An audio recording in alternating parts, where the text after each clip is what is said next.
We are gathered here today to address you over what has transpired in a meeting that we have just concluded.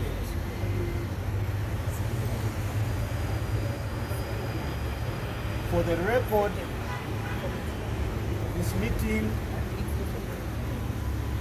was as a result of a request by the coordinator of the Democratic Alliance to engage with us over electoral reforms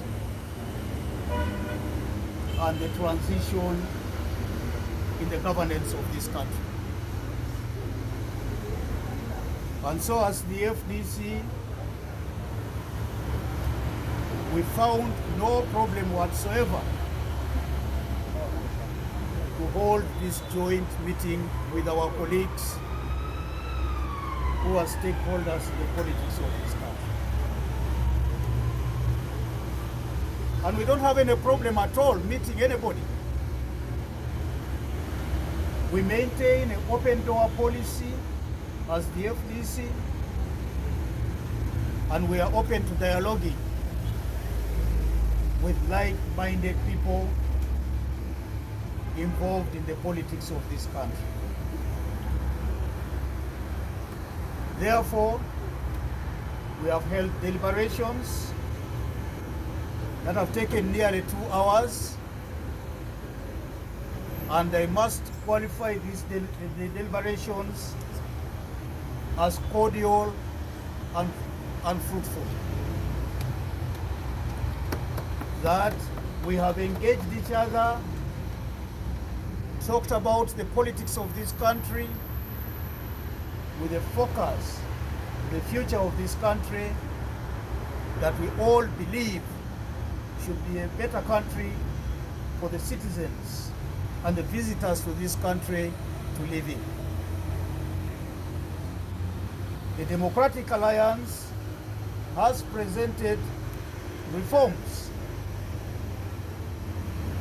proposed reforms contained in this document. This is an abridged version of the reforms and transitional arrangements that they have put across and brought to our attention. I would like to take this opportunity to thank the Right Honorable Matthias Mpuga for dusting up the several documents that have gathered dust in the shelves of this country, including the shelves of Parliament, and bringing it to the fore. This is something that we had expected our friends from the National Unity Platform to take a lead in. But as nature abhors vacuum, I think the DA has picked up the pieces and said, we want to advance these, come along with us. And therefore I must confirm that in keeping with our wishes as the FDC, we appreciate these electoral reforms and the transitional provisions. And indeed, just to add on to this is a matter that I addressed the media over about 1.5 weeks ago, and we did call on the government of Uganda, the NRM, to listen to the voices of the opposition in actualizing electoral reforms and transitional arrangements so that we may have a free, fair and credible election. Alliance, because when we set out to move and consult with stakeholders, we mentioned political parties as top of our consultations. We met the Justice Forum Party, we have met the FDC, our next designation called BPPP, and others on our catalog. I want to warmly thank the President of the FDC and his team for receiving us warmly. And what he has said before you is a full representation of what we have canvassed this morning.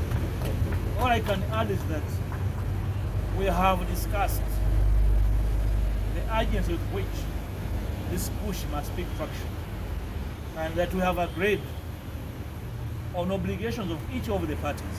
He has mentioned what he's going to do as the head of the FDC with his team, and as the DA, where we believe we need to do more, as they have advised us, we are going to move. We have this one country called home, all of us to save, and it's the reason why we are here. We will meet everybody, like I said.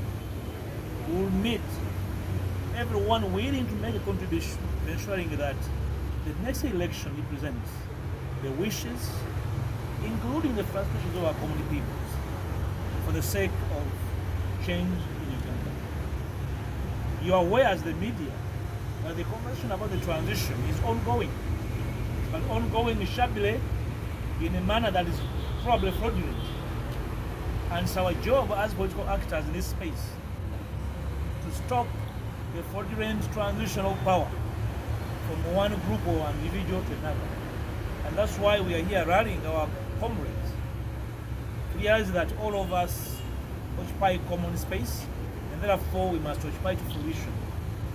You are aware that the FDC is well represented in Parliament, and therefore, out of this conversation, I have no reason to doubt that the FDC members of Parliament will come on board and try to make push out of this effort to ensure that the next electoral cycle is not a ritual. Thank you so much.